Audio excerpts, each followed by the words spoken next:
Ratio and proportion. நீங்கள் சம்ஸை 10 செகண்டில் solve பண்ண போகிறீங்க, எந்த ஃபார்முலாவும் இல்லாமல், பென்னு பேப்பர் எதுவுமே யூஸ் பண்ணாமல். அதுக்கு நீங்கள் பண்ண வேண்டியதெல்லாம் இந்த கோர்ஸை கடைசி வரைக்கும் பார்க்கணும்.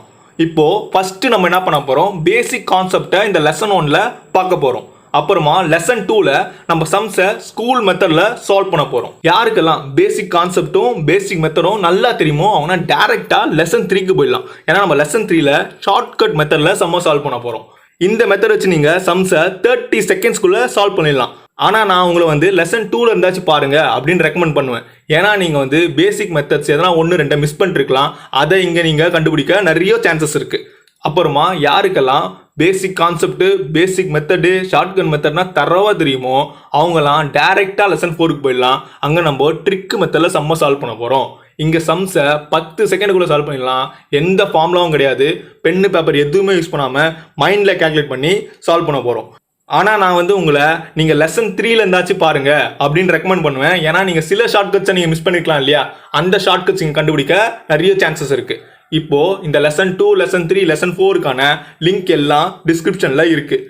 இப்போ நீங்கள் இந்த வீடியோ ஃபுல்லாக பார்த்துட்டு ப்ராக்டிஸ் பண்ணால் போதும், இந்த சம்ஸ் எல்லாம் 10 செகண்டில் போட்டுடலாம். நீங்கள் இந்த கோர்ஸை ஃபுல்லாக பார்த்தா எண்டில் உங்களுக்கு ஒரு கிஃப்ட் இருக்குது. அப்புறமா இதே மாதிரி எஜுகேஷனல் கண்டென்ட்டு அப்டேட் ஆக சேனலை சப்ஸ்கிரைப் பண்ணிக்கோங்க, பெல் ஐக்கான் கிளிக் பண்ணிக்கோங்க. நம்ம எக்ஸாமை சேர்ந்து கிளியர் பண்ணுவோம். Future officers, welcome to my own. Lesson 1, Basic Concept. Ratio, comparative relation between two or more amounts, quantities of same type. இப்போ ரெண்டில் அதுக்கு மேற்பட்ட அமௌண்ட்ஸையோ இல்லை குவான்டிட்டிஸையோ ஒரே டைப்பாக இருக்கிறவங்க தான் கம்பேர் பண்ணி நம்ம ரேஷியோ கண்டுபிடிக்க முடியும். அதாவது செகண்ட்ஸை செகண்ட்ஸ் கூட தான் கம்பேர் பண்ணணும், ருப்பீஸை ருப்பீஸ் கூட தான் கம்பேர் பண்ணணும், கேஜியை கேஜி கூட தான் கம்பேர் பண்ணணும். அப்போ தான் நமக்கு ரேஷியோ கிடைக்கும். இப்போது செகண்ட்ஸை ருப்பீஸ் கூடயோ இல்லை ருப்பீஸை கேஜி கூடயோ கம்பேர் பண்ணால் அது கிடைக்கிறது ரேஷியோ கிடையாது. Next proportion.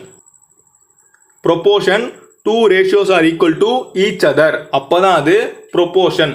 அதாவது A:B ரேஷியோ C:D ரேஷியோக்கு ஈக்குவலாக இருக்கணும். அப்போ தான் ABCD ப்ரொப்போர்ஷனில் இருக்கிறதா அர்த்தம். ப்ரொப்போர்ஷன் 4 வகைப்படும். First proportion. இப்போது X:A, B:C. இப்போ இந்த ஃபஸ்ட்டு ரேஷியோவும் செகண்ட் ரேஷியோவும் ப்ரொப்போர்ஷனேட்டாக இருக்குது. இப்போ இந்த ஃபஸ்ட்டு ப்ரொப்போர்ஷனான எக்ஸை கண்டுபிடிக்கணும். ஸோ இதை நம்ம ஃப்ராக்ஷன் ஃபார்மில் எழுதுகிறோம். அப்போது X/A = B/C. இப்போ இதை கிராஸ் மல்டிப்ளை பண்ணி ஏவை ரைட் சைடு கொண்டு போனால் X = AB/C. இதுதான் first proportion. Second type third proportion. So A:B ratio B:Xக்கு ப்ரொப்போர்ஷனேட்டாக இருக்குது. இங்கே first term A, second term B. இங்கே செகண்ட் ரேஷியோலையும் ஃபஸ்ட் டேர்ம் பியாக இருக்குது, அதாவது B காமனாக இருக்குது. So B second term. இப்போ தேர்ட் டேர்ம் எக்ஸாக இருக்கும். ஸோ எக்ஸை கண்டுபிடிக்கிறது தான் தேர்ட் ப்ரொப்போர்ஷன். இதை ஃப்ராக்ஷன் ஃபார்மில் எழுதுகிறோம். A/B = B/X. இதை கிராஸ் மல்டிப்ளை பண்ணி எக்ஸை நியூமரேட்டராக லெஃப்ட் சைடு கொண்டு போயிட்டு பியை நியூமரேட்டராக ரைட் சைடு கொண்டு போயிட்டு ஏவை டினாமினேட்டராக ரைட் சைடு கொண்டு போகிறோம். So X = B²/A. இப்போ நம்ம தேர்ட் டைப்பை பார்ப்போம். Third type of proportion fourth proportion. So A:B proportionate to C:X. இந்த ஃபஸ்ட்டு ரேஷியோ இந்த செகண்ட் ரேஷியோவுக்கு ப்ரொப்போர்ஷனேட்டாக இருக்குது. First term A, second term B, third term C, fourth term X. இந்த எக்ஸை கண்டுபிடிக்கிறது தான் ஃபோர்த்து ப்ரொப்போர்ஷன். இந்த ஃப்ராக்ஷனில் எழுதுகிறோம். A/B = C/X. இதை கிராஸ் மல்டிப்ளை பண்ணால் X = BC/A. Fourth type of proportion, mean proportion. இங்கே first ratio A:X proportionate to second ratio X:B. இங்கே first term A, second term X. ரெண்டு ரேஷியோலையும் X இருக்குது. Third term B. இப்போ இந்த ரெண்டுத்தையும் காமனாக இருக்க எக்ஸு தான் மீன் ப்ரொப்போர்ஷன். இப்போ இந்த எக்ஸை நம்ம கண்டுபிடிக்கணும். இதை ஃப்ராக்ஷன் ஃபார்மில் எழுதுகிறோம். A/X = X/B. எக்ஸை நம்ம கிராஸ் மல்டிப்ளையில் ஒரே சைடாக எடுத்துகிட்டு போயிடுறோம். So X² = AB. அப்போ X X = √AB. இப்போ நம்ம பேசிக் சம்ஸை பார்ப்போம். If A:B = 7:9 and B:C = 15:7, then what is A:C? Option A 5:3, option B 3:5, option C 7:21, option D 7:15, option E none of these. இங்கே வந்து நம்ம A:C கண்டுபிடிக்கணும். அப்போனா நம்ம இங்கே ஃபஸ்ட்டு ரேஷியோவில் இருக்க ஏவியும் செகண்ட் ரேஷியோவில் இருக்க சியும் கம்பைன் பண்ணணும். அப்புறமா இது ரெண்டுத்துலேயும் இருக்கிற பியை கேன்சல் அவுட் பண்ணணும். இதை எப்படி பண்ணோன்னா இந்த ஃபஸ்ட் ஈக்குவேஷனையும் செகண்ட் ஈக்குவேஷனையும் மல்டிப்ளை பண்ணால் நமக்கு அது கிடச்சிரும். So A:C equals to A:B into B:C. இதை ஃப்ராக்ஷன் ஃபார்மில் எழுதுகிறோம். இப்போ வந்து A/B இன்ட்டு B/Cன்னு வரும். இந்த B கேன்சல் ஆகிடும். AC மட்டும்தான் ரிமைனிங்காக இருக்கும். ஸோ இப்போது AC கிடச்சிருச்சு. இப்போ இதுக்கெல்லாம் நம்ம வந்து வேல்யூ சப்ஸ்டியூட் பண்ணோன்னா ஃபஸ்ட்டு டேர்மான A:Bக்கு வந்து ஏற்கனவே கொடுத்த வேல்யூ கொஸ்டினில் 7/9. அப்புறம் B:Cக்கு வந்து 15/7.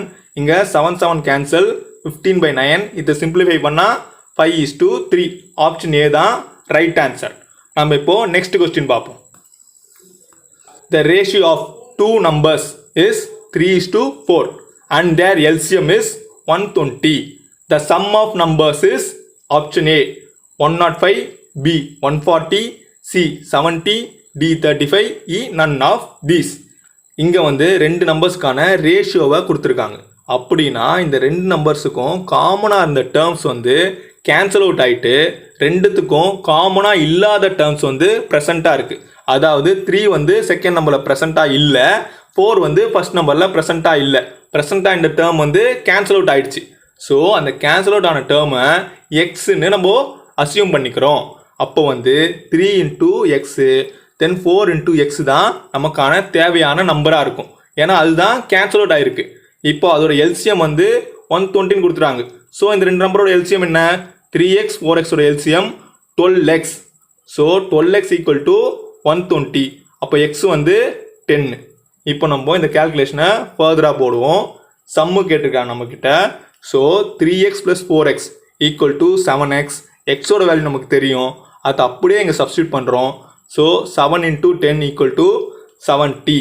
இப்போ நமக்கு ஆப்ஷன் சி ஆன 70 தான் ரைட் ஆன்சர். இப்போ நம்ம நெக்ஸ்ட் கொஸ்டின் பார்ப்போம். The fourth proportional to 0.12 0.218 is option A 8.9, B 56, C 14, D 17, E none of these. இப்போ இங்கே ஃபோர்த்து ப்ரொபோஷனல் கேட்டிருக்காங்க. அப்போனா இது மூணுமே ப்ரொபோஷனலாக இருக்குது. இப்போ நமக்கு தேவையான ஃபோர்த்து ப்ரொபோஷனலை எக்ஸ்ன்னு அசியூம் பண்ணுவோம். இப்போது இந்த மூணுமே ப்ரொபோஷனலாக இருந்தால் இந்த ஃப்ராக்ஷன் ஃபார்மில் எப்படி எழுதுவோம்? First term by second term equal to third term by fourth term. So இந்த ஃபோர்த்து டேர்மை நம்ம எக்ஸ்ன்னு அசியூம் பண்ணியிருக்கோம். ஸோ இதை கிராஸ் மல்டிப்ளை பண்ணால் X equal to 8 × 0.21 divide by 0.12. அப்போது எக்ஸோட வேல்யூ 14 வரும். இப்போது ஆப்ஷன் சி ஆன 14 தான் ரைட் ஆன்சர். நம்ம நெக்ஸ்ட் சம்மை பார்ப்போம். If A:B equals to 2:3, B:C equals to 2:4 and C:D equals to 2:5, then A:B is equal to option A 2:15, B 2:5, C 1:5, D 3:5, E none of this. இப்போ இங்கே நம்ம ஏவியும் டியும் கண்டுபிடிக்கணும். அப்போனா ஃபஸ்ட்டு ரேஷியோவில் இருக்க ஏவியும் தேர்ட் ரேஷியோவில் இருக்க டியும் நம்ம கம்பைன் பண்ணணும். அதை கம்பைன் பண்ணிட்டு ஃபஸ்ட் ரேஷியோவில் இருக்கிற பியை கேன்சல் அவுட் பண்ணிடணும், தேர்ட் ரேஷியோவில் இருக்க சியை கேன்சல் அவுட் பண்ணிடணும். இது ரெண்டுத்தையும் எப்படி கேன்சல் அவுட் பண்ணுறது? அதுக்கு நம்ம செகண்ட் டேர்மை இன்வால்வ் பண்ணி மல்டிப்ளை பண்ணணும். அப்போ தான் ஃபஸ்ட் டேர்மில் இருக்க பியும் செகண்ட் டேர்மில் இருக்க பியும் கேன்சல் அவுட் ஆகும், தேர்ட் டேர்மில் இருக்க சியும் செகண்ட் டேர்மில் இருக்க சியும் கேன்சல் அவுட் ஆகும். So A:D equal to A:B into B:C into C:D. இந்த ஃப்ராக்ஷன் ஃபார்மில் எதுனா A/B into B/C into C/D. இங்கே B கேன்சல், C கேன்சல், ஏவும் டியும் மட்டும் ரிமைனிங். இப்போ இதுக்கு நம்ம வேல்யூ போடுறோம். 2/3 இன்ட்டு 2/4 இன்ட்டு 2/5.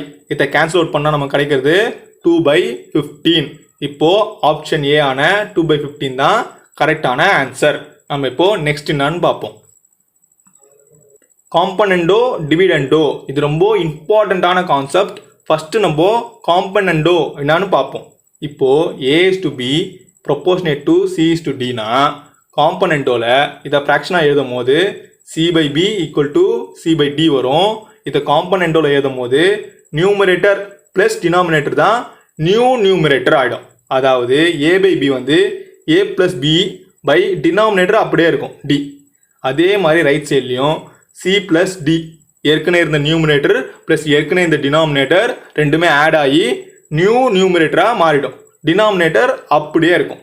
நெக்ஸ்ட்டு டிவிடெண்டோ அதே மாதிரி தான் இங்கேயும் ரேஷியோ வந்து A/B ப்ரொபோர்ஷனேட்டாக இருக்குது C/Dக்கு. இந்த ஃப்ராக்ஷன் ஃபார்மில் எதுனா A by B equal to C by Dயில் இருக்கும். ஆனால் இங்கே ஒரே வித்தியாசம் என்னன்னா பழைய நியூமரேட்டர்லேருந்து பழைய டினாமினேட்டரில் கழிச்சிருவோம். மீதி இருக்கிறது தான் நியூமரேட்டர். அதாவது A minus B by denominator அப்படியே இருக்கும் B. அதே மாதிரி தான் ரைட் சைட்லேயும் பழைய நியூமரேட்டர்லேருந்து டினாமினேட்டரை கழிச்சிருவோம். மீதி தான் புது நியூமரேட்டர். அப்புறமா டினாமினேட்டர் சேமாக இருக்கும்.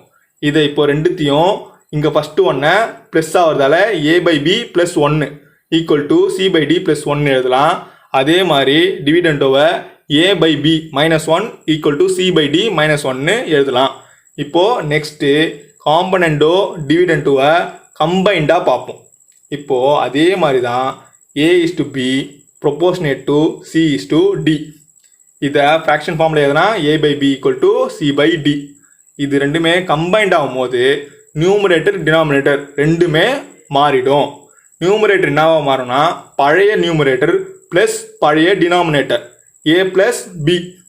டினாமினேட்டர் எப்படி இருக்குன்னா பழைய numerator minus denominator A minus B.